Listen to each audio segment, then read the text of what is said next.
The council chamber floated in the void between stars, a structure of crystalline walls that reflected the light of 1,000 distant suns. And inside that chamber sat representatives of 47 species. Each one more desperate than the last counselor. Thane of the Mineral Collective stood at the center podium, his rocky form trembling with what his species called grief, and around him the holographic displays showed the same. Horrifying images, planets stripped bare, space stations torn apart, entire civilizations reduced to cosmic dust. The Kishari Union has sent their final transmission, Thane said, his voice like grinding stone, and the chamber fell silent because everyone knew what final meant. The hologram shifted to show a Kishari mother, her feathered form huddled over her children, and her eyes held no hope, only the acceptance of death, and she spoke in their melodic language, the translator rendering her words flat and cold to whoever receives this message. Remember us and tell the galaxy that we tried to live in peace. The transmission ended, and Counselor Velshara of the aqueous domains rippled with distress, and her watery form splashed against the containment field as she spoke. We have mobilized everything, she said, and her voice carried the weight of ocean depths and every defense fleet, every allied world, every favor owed across 300 cycles, and still it is not enough. Ambassador Quern of the Nested Hierarchy clicked his mandibles in agreement, and his insectoid head swiveled to take in the other council members. And the Vrexian swarm does not negotiate, does not retreat, does not stop, and they have consumed 17 systems in the past rotation alone. The displays changed again, showing the enemy, and the Vrexian bioships looked like tumors growing in space, all writhing tentacles and pulsing flesh, and they bred in the void, using consumed matter to create more of themselves, and more meant unstoppable, and unstoppable meant extinction. We need warriors, said Commander Zekthar of the Armored Clans, and his plated hide gleamed under the chamber lights, and not defenders, not peacekeepers, and we need species that understand total war. The chamber erupted in arguments because total war was a concept most species had abandoned millennia ago, and war meant suffering, and suffering was to be avoided at all costs, and the Galactic Cooperative existed precisely to prevent such barbarism. Thane raised his massive stone arm, and silence fell once more. There is one species, he said slowly, as if the words pained him to speak in one world that knows war intimately. No, Velshara said immediately, and her form rippled with what might have been fear. And you cannot be suggesting Earth, Thane said, and the word hung in the air like a curse. The reaction was immediate and predictable, and half the council members began speaking at once, their translators creating a cacophony of objection and fear and disgust. They are barely civilized. Someone shouted Deathworlders. Another hissed, they solve everything with violence. A third added Thane waited for the noise to subside, and when it did, he continued speaking with heavy reluctance. Earth is a Class 12 death world, he said, and everyone knew what that meant because the classification system went only 15 in gravity, 3 times galactic, standard, and atmosphere. That would poison most of us, and predators that hunt in packs, and prey that fights back, and weather that kills without warning, which is exactly why we cannot trust them. Quern interjected, and his mandibles clacked with agitation, and they are products of violence and chaos, and they have been at war with themselves since before they achieved spaceflight. They have been at war with everything. Velshara agreed, and her form shuddered, and their planet tries to kill them daily, and yet they thrive, and that should terrify us. But Commander Zekthar leaned forward, his warrior instincts engaged. Tell me, he said to Thane, and what do we actually know about human military capabilities?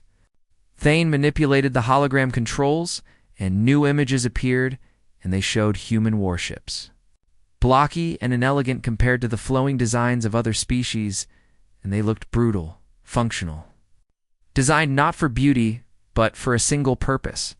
Their ships carry weapons we classify as war crimes, Thane said quietly. In kinetic bombardment, nuclear armaments, chemical weapons. Biological agents and their soldiers are augmented with technology and trained from youth in combat disciplines. This only proves they are dangerous, Velshara protested. Dangerous to whom? Zekthar asked, and his eyes gleamed into us. Or to the swarm. The question silenced the chamber because that was the calculation they all had to make, and the Kishari were dying, and the swarm was coming in fear of humans. Seemed almost quaint when extinction was the alternative. I met a human once, said Ambassador Telqueen, of the peaceful gardens, and her plant-based form swayed gently, and her voice was soft. And at a trade conference, and I was frightened, of course, as we all are, but when an accident occurred, when toxic gas flooded a chamber, that human ran inside, she paused. Her leaves rustling with the memory, humans can hold their breath for minutes. Did you know? She continued, and their pain tolerance is extraordinary, and that human carried out 6 of my people before the gas affected him, and he nearly died. And when I asked him why he risked himself, he said, because you needed help. One anecdote does not make a species trustworthy, Corin said, but his voice lacked conviction, then pulled up more data. Tactical assessments from the few conflicts where humans had been involved in the Paradon incident. A single human freighter defended a colony against pirates for 3 days. He read, and the ship was unarmed, but the crew used mining equipment as weapons and refused to abandon the colonists, and all 8 humans died, but they held until help arrived. The salvage rights dispute in the Kepler sector, he continued, and human negotiators were attacked by raiders, and instead of surrendering, they fortified their position and fought for 17 hours, and no one expected them to survive, and they saved all 42 delegates from other species. The examples continued, and each one painted the same picture. Humans were violent. Yes, but their violence. It was often directed at protecting others, and they did not abandon allies, and they did not surrender icily, and they fought with a ferocity that came from living on a world that had tried to kill them for millions of years.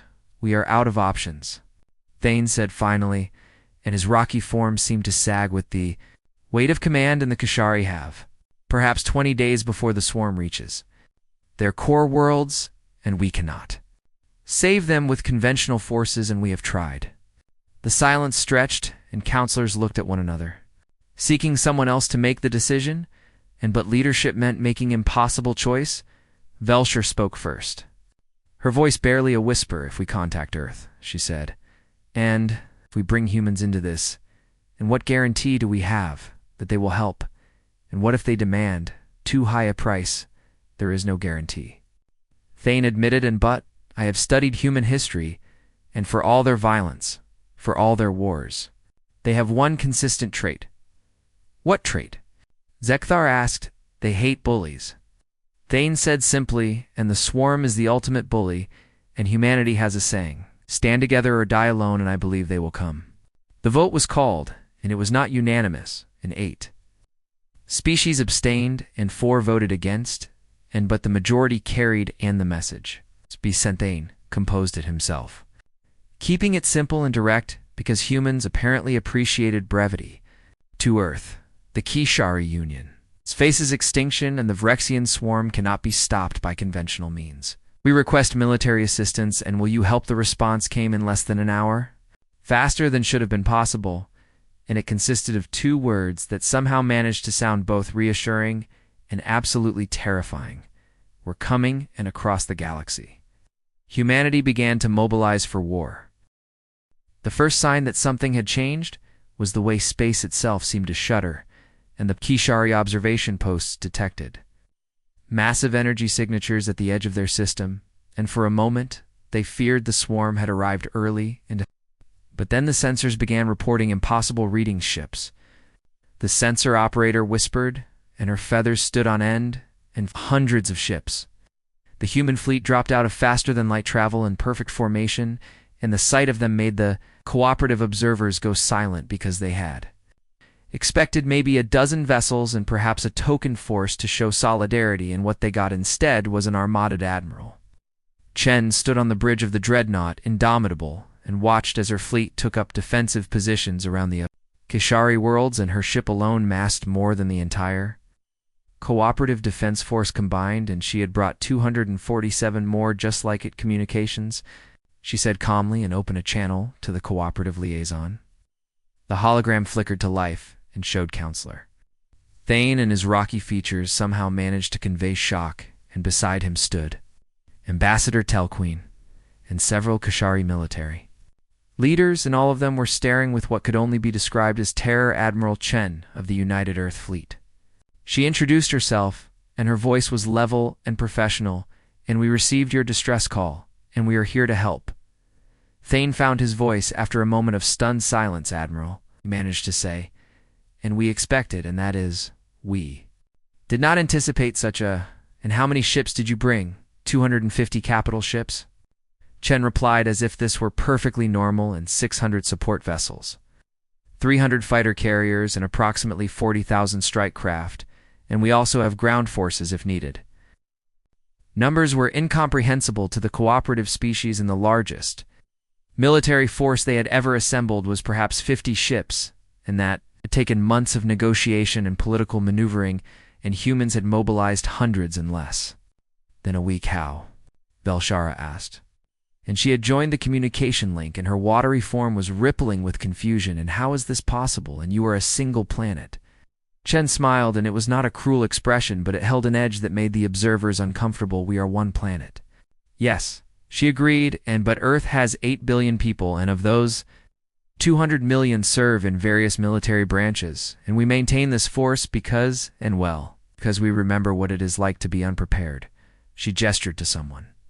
Off-screen, and new holographic displays appeared, and showing tactical readouts and fleet compositions and strategic analyses. We have been studying the Vrexian swarm since we received your message. Chen continued, and we have analyzed every engagement, every pattern, every tactic they have used, and we have identified 17 critical weaknesses in their combat doctrine. Commander Zekthar leaned forward, and his warrior instincts fully engaged. Now 17. He repeated, and we have been fighting them for cycles, and we found only 3 potential vulnerabilities. You were looking for ways to defend, Chen said, and her tone was not unkind, but it was matter of fact, and we are looking for ways to kill, and there is a difference. One of the Kishari military leaders spoke up, and his voice trembling with desperate hope. Can you stop them? He asked, and can you save our worlds? Chen's expression became serious, and she looked directly at the Kishari officer with eyes that had seen too much war.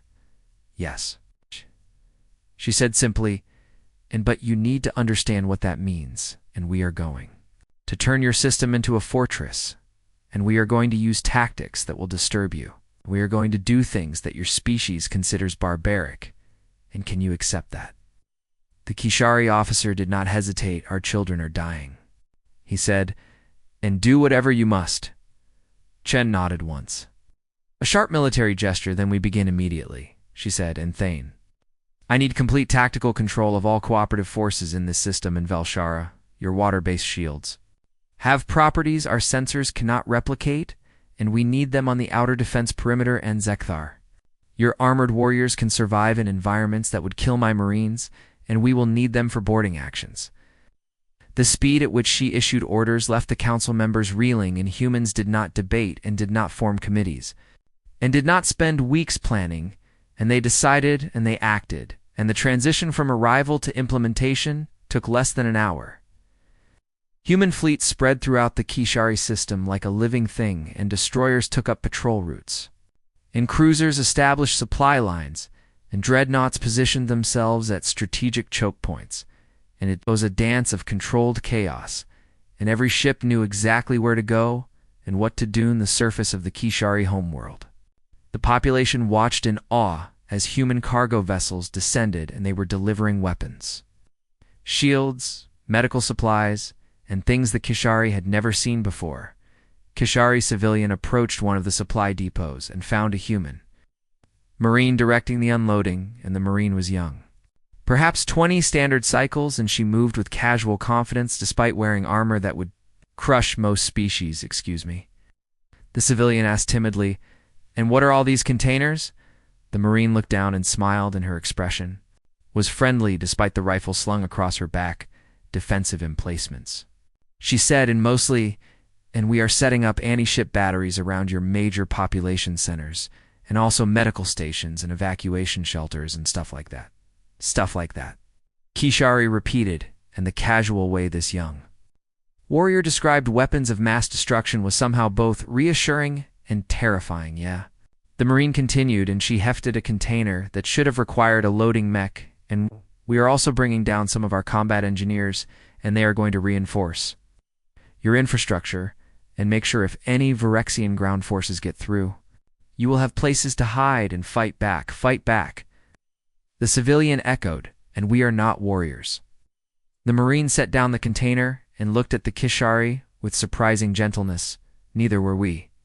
Once she said, and but our planet made us learn, and the universe made us good at it, and now we use that skill to protect people who should not have to learn these lessons, and you take care of your families and let us handle the ugly stuff back in orbit.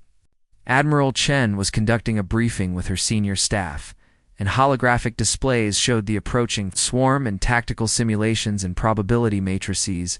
The Virexian vanguard will arrive in 6 days, she said, and their main fleet in 12, and the Queen mined herself in approximately 18, and we will not wait for them to come to us. Her tactical officer raised an eyebrow. Offensive operations? Admiral? He asked. Aggressive defense? Chen corrected, and we seed the approach vectors with mines, and we establish kill zones, and we make them bleed for every meter they advance, and the cooperative has been fighting retreat for too long, and retreat just means dying slower rules of engagement. Her weapons officer asked. Chen's expression hardened. The Virexian swarm does not take prisoners and does not accept surrender and does not negotiate, and therefore we are authorized to use any and all weapons in our arsenal, and that includes the ones we hoped never to use again. The weight of that statement settled over the briefing room, and every officer present knew what it meant, and humans had weapons. They had banned from use against other sentient species and weapons too terrible for civilization, but the swarm was not civilized, and the swarm would not show mercy. We do this right. Chen continued, and we do this fast, and we do this so thoroughly that the swarm learns to fear humanity, and we send a message that will echo across the galaxy. You do not touch those under our protection. The officers saluted and dispersed too their duties, and Chen remained on the bridge and watched her fleet prepare for war. Thane contacted her privately in his holographic form, appearing beside her command chair. Admiral, he said quietly, and I must ask, and why did Earth send so many? And we requested assistance and not an entire invasion force. Chen looked at him, and her expression unreadable. Counselor, she said, and when someone asks humanity for help, and we do not send the minimum required, and we send everything necessary to guarantee success, and because if we are going to shed blood, if we are going to sacrifice lives, we do not do it halfway, and we do it right or not at all, but the cost. Thane protested, and the resources and the risk to your own people is acceptable, Chen said firmly, and because today it is the Kishari who need help, and tomorrow it might be us, and the galaxy is either a place where civilizations stand together or where we all die alone and we choose to stand. Thane was silent for a long moment. I do not know if we deserve such loyalty, he finally said, and we have treated humans with suspicion and fear and kept you at arm's length in the cooperative. Chen smiled, and it was a tired expression, and one that carried the weight of generations. You are not the first to fear us, she said, and you will not be the last. And we are terrifying, and we know it. And our world made us hard, and our history made us dangerous. But it also taught us the value of allies and the importance of helping those who cannot help themselves. And so here we are.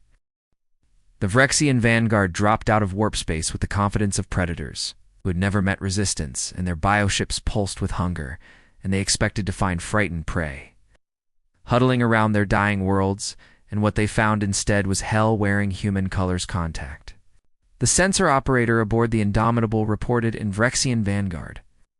300 vessels, all biological signatures, and they are accelerating toward the outer defense perimeter. Admiral. Chen did not move from her command chair, and her voice remained calm and professional. All ships. She transmitted across the fleet channels and execute Delta 7 and make them pay for every inch The human fleet did not retreat and did not even shift position, and they simply waited, and the Vrexian bioships surged forward, and there. Flesh cannons. Charging, and their tentacles reaching, and then they hit the mind space, erupted in fire, and the minefield the humans had spent 6 days. Deploying activated all at once, and nuclear warheads detonated, and cascading waves and kinetic mines launched. Themselves at targets with devastating precision, and the void. Came a storm of death and destruction aboard the Kashari observation station. Telquin watched in horror and fascination. They are using nuclear weapons. She whispered, and in their own defensive zone, Thane stood beside her, and his rocky form rigid with tension. Humans are immune to low-level radiation, he said quietly, and their homeworld bathes them in it constantly, and what would kill us and ours. They can endure for days, and they built their defenses knowing they could operate in environments we cannot. The Vrexian vanguard lost 40 ships in the first 30 seconds, but they did not retreat because the swarm did not know how to retreat. And they pressed forward and straight into the human firing solutions all batteries. Chen ordered and opened fire. The human dreadnoughts unleashed hell, and their railguns fired projectiles at fractional light speed, and their plasma cannons superheated sections of space, 2 stellar temperatures, and their missile pods launched. Smart weapons that adjusted course mid-flight to track targets, and it was not a battle, and it was an execution. But the Vrexian ships were living things, and living things adapted, and some of them survived the initial barrage and they returned fire. And their bioweapons were terrible in their own right. Acid that ate through armor. Spores that infiltrated life support. Psychic attacks that drove Kruzma the Destroyer. Relentless took a direct hit in its shields. Collapsed, and acid began eating through the hole, and the captain made a decision that would have seemed insane to any other species. All hands. She transmitted and abandoned aft sections and sealed bulkheads and engineering. Redirect all power to engines and weapons and helm. Set collision course with the nearest Vrexian heavy. The cooperative observers watched in disbelief as the dying destroyer accelerated, and not away from the fight, but directly toward the largest enemy vessel and its crew. Evacuated the damaged sections and sealed themselves in the forward compartments, and they aimed their dying ship like a weapon they are. Going to ram it, Velshara said, and her watery form rippling with shock. And that is suicide. That is human. Sekthar corrected, and there was something like respect in his voice. Relentless struck the Vrexian heavy at full acceleration, and the impact triggered its failing reactor, and the explosion consumed both ships and created a brief new star in the void.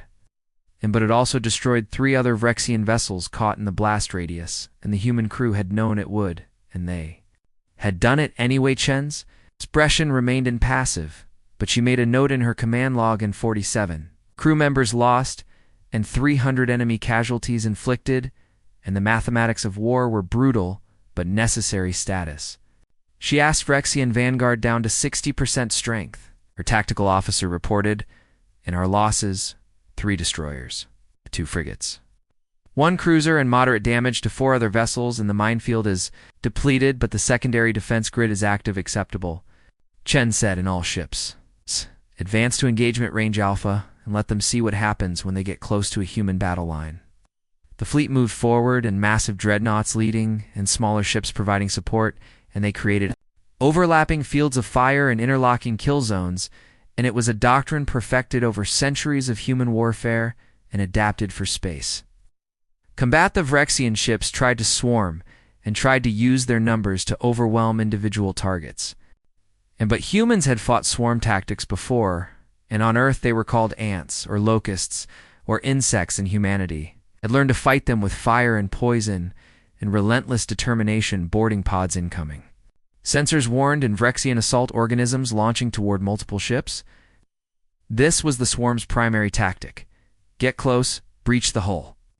Flood the ship with warrior organisms and consume the crew, and it had worked on every species they had encountered, and because most species were not built for close combat in hostile environments, but humans were all ships.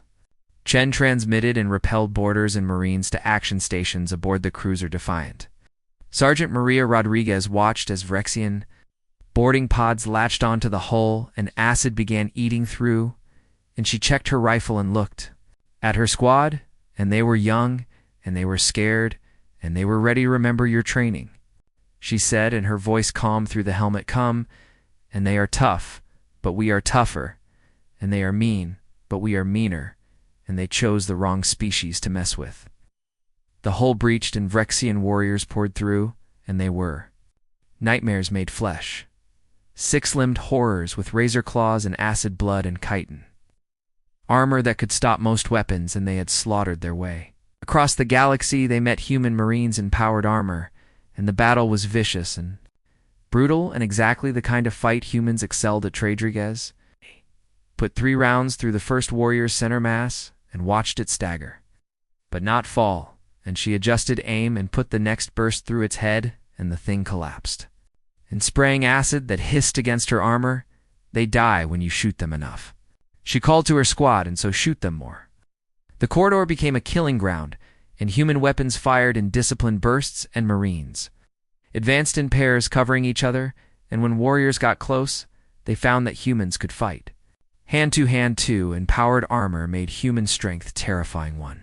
Irene lost his rifle and grabbed a Vrexian warrior with both hands, and his armor servos whining with the effort, and he simply crushed its carapace and threw the dying creature into its companions. Contact left. Someone shouted, "Grenade out." Another voice responded. The explosion was deafening in the confined space, but human armor was built for this, and the Vrexian warriors were. Nacho Rodriguez led her squad forward in clearing compartment after compartment, and leaving dead Vrexian in their wake, and her arm was broken, and she could feel it grinding. Inside the armor, but the suit's medical system had injected her with combat drugs and sealed the break, and she could fight for hours. "More if needed, Sergeant," one of her Marines asked, "and your arm is bent wrong, and should you not evacuate after we clear the ship?" Rodriguez replied, "And they needed killing first." This attitude was incomprehensible to the cooperative observers, and a wounded soldier should seek medical attention and should remove themselves from combat, but humans seemed to consider wounds as mere inconveniences that could be addressed after the battle was won. The Vrexian boarding action failed, and of the 200 assault pods launched, none of their warriors survived, and human casualties were significant, but not crippling, and more importantly, not a single human ship was lost to boarding. The swarm is adapting. Chin's tactical officer reported, and they are changing formation and focusing fire on our lighter vessels. Then we adapt faster. Chen replied and signaled the carriers and launch all fighters in time to show them what atmospheric combat training looks like in space. The fighter bays opened and thousands of small craft poured out, and they were piloted by humans who had learned to fly in Earth's crushing gravity and violent weather, and who considered space combat almost relaxing by comparison. The fighters swarmed the Vrexian ships, and too small to hit with main weapons and too numerous to swat with point defense. And they struck with precision and targeting weak points and exploiting gaps and coordinating attacks with an intuition born of predator instincts. Commander Zekthar watched from his observation post, and his warrior's eye appreciating the tactical brilliance. They fight like a pack, he observed, and not individuals, but a coordinated whole, and each part supporting the others and creating opportunities and exploiting weaknesses like wolves. Thane agreed, and he had studied Earth predators and orcus or lions and pack hunters that evolved to bring down prey larger than themselves, and they evolved these tactics to hunt. Velshara added quietly, and not to defend, but to kill, and we invited predators to protect us. Yes, Thane said, and we did, and look how well it is working. The Vrexian vanguard broke, and for the first time in recorded history, the swarm retreated, and their surviving ships fled back toward the main fleet, and they left behind the wreckage of 200 vessels and the debris of countless warrior organisms. The main Vrexian fleet arrived exactly when Chen predicted, and it blotted out the stars, and sensors could barely comprehend the scale. Thousands of bioships and millions of warrior organisms and consumption incarnate spreading across the void. Worse than the fleet was what came behind it. Contact, the sensor operator said, and her voice barely a whisper, and massive biosignature at the edge of the system. An admiral? It is, and it is the size of a moon. Chen stood and walked to the main display, and what she saw there made even her pause. And the Queen Mind had entered the system, and the Vrexian hive consciousness made manifest. And it was not just large. It was impossible. A living vessel that bent physics around itself and pulsed with psychic energy that made human minds ache, dear God.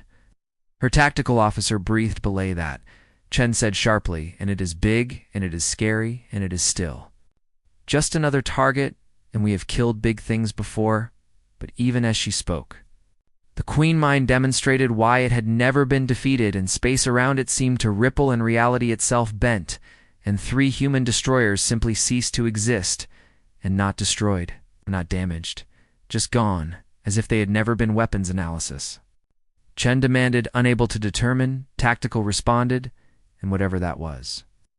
Our sensors cannot classify it, and quantum readings are off the scale, and Admiral, I do not think we can fight that. Chun's jaw tightened, and she had expected this. And humanity had faced impossible odds before, and the key was not to fight fair, but to fight smart, open fleet-wide channel. She ordered when the channel was active. Chen addressed her entire fleet, and her voice carrying to every ship and every crew member all hands. She began, and what we face today is beyond anything we have encountered before, and that thing out. There has destroyed civilizations and has consumed worlds and has never been stopped, but here is what it does not know. Neither have we. She paused, and letting her words sink in, humanity has survived ice ages and plagues and extinction events. And we have fought wars against ourselves that should have killed us, and our planet has. Tried to murder us for millions of years, and we are still here. And do you know why? No one answered, but she could feel them listening. Because we are too stubborn to die and too mean to quit, and too crazy to know when we are beaten, and that thing out there thinks it is invincible, and let us teach it. About human stubbornness, the channel filled with voices and thousands of humans responding with determination and defiance and the kind of aggressive optimism that only Deathworlders possessed. Cut the channel and turned to her senior staff now. She said quietly, and we showed them the plan. The plan was insane, and everyone agreed on that, and it involved sending a strike team into the Queen Mind itself and planting humanity's most terrible weapon in its core. And it was suicide, and everyone agreed on that, to volunteers only. Chen insisted, and this is not an order, and this is a request.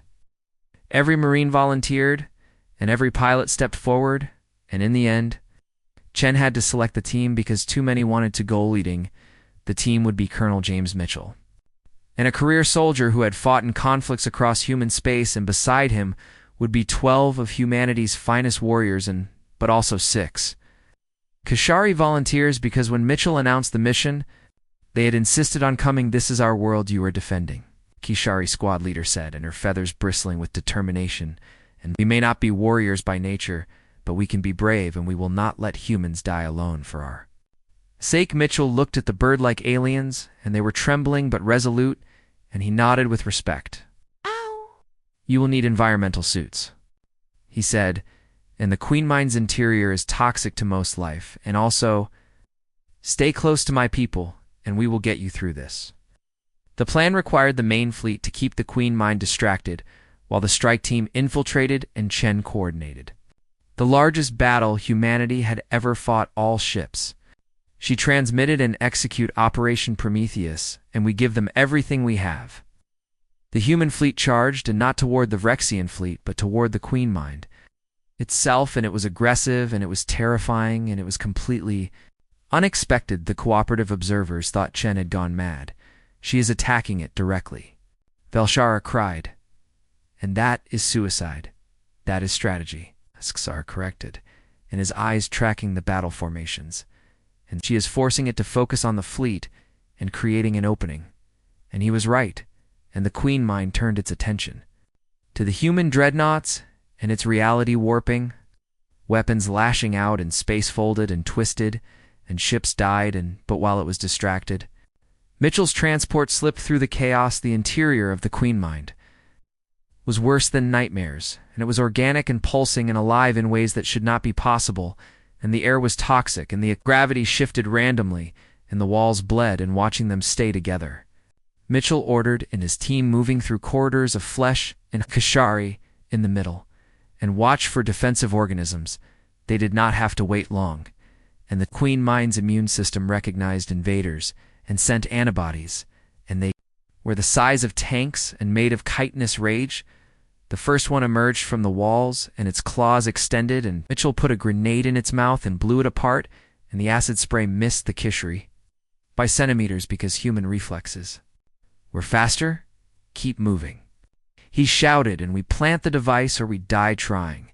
They fought through corridors of horror and humans leading in Kishari, following and proving that courage was not the absence of fear, but acting despite it, and one Kishari took a wound protecting a human's flank, and the human carried her the rest of the way to clicks to the core. Mitchell's scanner reported NV. But there is a chamber ahead, and biosigns are, and they are massive. The chamber was the Queen Mind's heart. It pulsed with psychic energy that hammered at human consciousness, and most species would have been driven mad instantly, and humans just got angry. Plant the device, Mitchell ordered, and I will hold them. What came out of the walls was the Queen Mind's ultimate defense. Warrior organisms the size of buildings, and made for killing, and there were dozens of them. Mitchell and his team opened fire in their weapons, designed for this and for fighting impossible odds in hostile environments, and they had trained for this their entire lives outside. Chen watched her fleet die, and ships exploded, and crews sacrificed themselves and all to buy time, and the cost was staggering. But humans understood sacrifice, Admiral, her tactical officer said, and we have lost 40% of the fleet, and we cannot sustain this much longer. We do not need much longer, Chen replied, and her eyes fixed on the chronometer. And Mitchell has 30 seconds to plant the device and get clear inside the Queen Mind. Mitchell watched his team die, and one by one they fell, and buying time with their lives, and until only he and 3 others remained, and 2 humans and 1 Kishari, and the device was planted, but the exit was blocked. We are not getting out, one of the humans said calmly, and she was 23 years old and had never seen Earth's sky. No, Mitchell agreed, and we are not, but we are getting this done. He activated the device, and the countdown started. 60 seconds, and they could not escape, but they could make sure nothing stopped the detonation. The Kishari looked at Mitchell, and her eyes wide with fear and acceptance. Will it hurt? She asked. No, Mitchell lied, and it will be fast. They held the line in 3 warriors against an army, and they fought for every second and until the countdown reached zeroth. Device was not nuclear and not chemical, and it was something humanity had created during their darkest wars, and something they had sworn never to use again. A quantum disruptor, and it did not just destroy matter. It unraveled the bonds that held reality together. The Queen Mind did not explode, and it simply stopped existing, and along with everything inside it. And then the psychic scream it released echoed across the system and drove Rexian warriors mad. Can felt the shockwave and felt Mitchell's death through the fleet's neural link. And she permitted herself 1 moment of grief and 1 second to honor the dead, and then she returned to the battle all ships. She transmitted, and the Queen Mind is destroyed, and the swarm is broken, and pursue and eliminate and leave none alive to threaten these worlds again.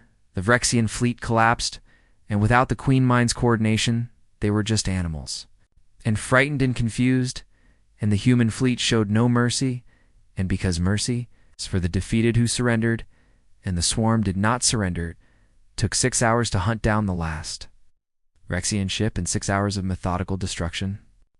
And when it was done, the system was littered with debris and thousands of bioships reduced to dead flesh floating in the void. Shun sat in her command chair and watched the casualty reports scroll past, and 40% of her fleet gone, and 60,000 dead, and among them Mitchell and his team, and the Kishari volunteers and heroes. Althane contacted her in his rocky form, seeming to sag with grief and relief. It is over, he said, and you won, and you saved us. We won, Chen corrected gently, and human and Kishari and cooperative together, and we paid the price, but we paid it willingly. Why? Thane asked. And why would you sacrifice so much for us? Chen looked out at the stars and at the human ships limping back to port and at the Kishari world's safe bellow.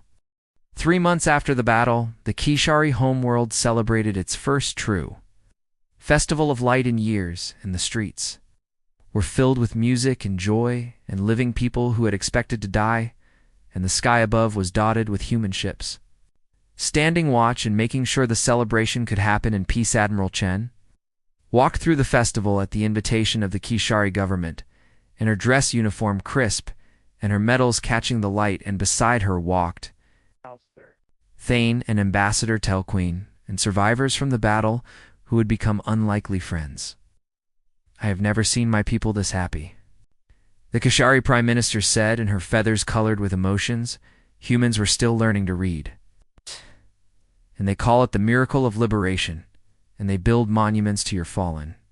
Chen stopped at one such monument and carved from Kishari crystal, and it bore the names of every human who died in the battle, and beside them, the names of the Kishari volunteers who had entered the Queen Mind, and the two species' names intertwined in death, and in memory, they were heroes.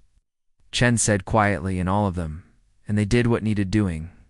A young Kishari approached, and perhaps 10 years old in human terms, and she held a flower, and she offered it to Chen with trembling hands. "Thank you," the child said in carefully practiced human language, and "Thank you for saving my mother." Chen knelt and accepted the flower, in her eyes suspiciously bright. "You are welcome," she replied. And your mother? She is a teacher, yes, and that is important work, and we fought so people like her could keep teaching and keep building and keep making the galaxy better." The child nodded solemnly and then surprised Chen by hugging her, and the gesture so simple and so profound, and Chen hugged back, and careful not to squeeze too hard, and reminded again that humans were strong and had to be gentle. When the child ran back to her mother, Telqueen spoke softly. "You could have demanded anything," she said, "and the Kishari would have given you worlds and resources and territory, and instead, you asked only for fuel and supplies to repair your fleet." And why Chen stood and brushed flower petals from her uniform. "Because we did not come here to conquer," she said, "and we came because you asked and because it was right, and payment for doing the right thing defeats the purpose but your losses." Thane protested, and 60,000 dead and hundreds of ships damaged, and the economic cost alone is acceptable. Chen interrupted, "And we knew the price when we came, and we paid it willingly, and that is what allies do." They continued walking, and the festivals swirling around them, and human Marines mingled with Kishari civilians and shared food and stories. Despite the language barriers, and laughter transcended translation, Commander Zekthar joined them in his armored form, moving with surprising grace through the crowd. "I have been studying human military doctrine," he announced, and I believe I understand now, and you do not fight to win battles, and you fight to protect what you value, and the battle is just the means." "Exactly," Chen agreed, "and victory is not the goal, and survival of those we protect is the goal, and victory is just how we achieve it." They reached the central plaza, and a massive gathering was taking place, and the Galactic Cooperative had called a special session and broadcast across the entire galaxy, and Chen had been asked to speak. The plaza fell silent as Chen approached the podium, and millions of beings watching, and human and alien, and all waiting to hear what the Deathworlders would say. Chen looked out at the crowd, and at the cameras, and at the galaxy beyond. 3 months ago, she began, and the Kishari Union faced extinction, and the Vrexian swarm seemed unstoppable, and the Cooperative asked for our help, and we came, and not because we sought glory or territory, and we came because it was right. She paused, and letting the words carry, "We lost 60,000 people in this battle," she continued, "and 60,000 humans who will never see their families again, and who died far from home defending people they had never met. And I want you to understand what that means." The crowd was absolutely silent. "It means that humanity has decided something," Chen said, "and we have decided that the galaxy is not a place where the strong devour the weak, and where civilizations die alone, and where fear rules, and we have decided that when darkness comes, someone will stand against it." She gestured to the Kishari around her. "These people asked for help," she said, "and they were desperate and afraid, and they reached out to the species they feared, and they trusted us with their survival, and we will not betray that trust." Thane stepped forward in his massive stone form, moving to Chen's side. The Galactic Cooperative has made a decision, he announced, in a unanimous decision, and for the first time in our history, and we are offering Earth full membership, and not as probationary, and not as conditional, and as full equals with all rights and privileges. The crowd erupted, and humans cheering and aliens whistling and chirping and expressing joy in a dozen different ways, and Chen held up a hand for silence. We accept, she said, and with gratitude and with the understanding that membership comes with responsibility, and we will defend this cooperative, and we will stand with our allies, and we will make the galaxy safer. Velshara's holographic form appeared, and her watery shape shimmering with emotion. There is more, she said, and the Council has created a new designation, and the Protectorate of the Cooperative and Defenders of those who cannot defend themselves, and we ask humanity to accept this role. Chen looked at her fellow officers and at the human civilians who had come to help rebuild, and at the cost they had paid, and the cost they would pay again. We accept, she said, and we will be the shield, and we will be the sword, and we will stand between the innocent and the darkness, and this we swear. The formalization took hours, and treaties signed and protocols established and responsibilities defined, and when it was done, humanity was no longer the frightening newcomers, but the protectorate and the defenders, and the ones you called when monsters came later. At a private dinner with the cooperative leadership, the conversation turned more personal. I must confess something, Quern said, and his mandibles clicking with embarrassment. And when we first met humans, I thought you were barbarians and violent and uncivilized, and I was wrong. No, Chen said gently, and you were right, and we are violent and we are dangerous. And our history is soaked in blood, but we learned from that history and we chose to be better. How? Telqueen asked, and how does a species like yours, from a world like yours, learn peace? Chen was quiet for a moment, and considering her answer, Earth tried to kill us for millions of years, she said finally, and predators, and disease, and weather, and starvation, and we survived by being tougher, and meaner, and more stubborn than anything the planet threw at us, and then we became the apex predator, and we started killing each other. The aliens listened, and fascinated, and horrified we fought wars that killed millions. Chen continued, and we invented weapons that could end our entire species, and we came so close to extinction, and not from Earth, but from ourselves, and that taught us something crucial. What? Thane asked. That survival is not enough, Chen said, and that being the strongest and the deadliest and the most feared is meaningless if you die alone. And we learned that cooperation is stronger than conflict, and that protecting others protects ourselves, and we chose to turn our violence outward and to use it only in defense. But the cost? Velshara said, and you lost so many in this battle alone, and how do you bear it? We remember them, Chen replied, and every name and every face and every sacrifice, and we carry that weight so others do not have to, and it is heavy, but it is ours to bear, and honestly, what else would we do with all this strength and all this rage and all this evolutionary baggage except use it to protect those who cannot protect themselves? Zekthar raised his glass in salute to humanity, said, and the Deathworlders who chose to be heroes to all species, Chen corrected, and who choose to stand together against the dark. They drank in human alcohol and alien equivalents, in the beginning of true friendship forged in battle and sealed in peace weeks later, as the human fleet prepared to depart, and leaving behind a garrison to help train Kishari defense forces, and Chen stood on the bridge of the Indomitable and watched the planet below. Admiral, her communications officer reported, and you have a personal message from the Kishari. Prime Minister, the hologram appeared, and showing the Prime Minister and behind her, thousands of Kishari gathered in the plaza. Admiral Chen, she said, and we wanted you to see this before you leave. The image shifted to show a massive structure being built, and a combination of Kishari architecture and human engineering. And it would be a school, and a hospital, and a research center, and a monument.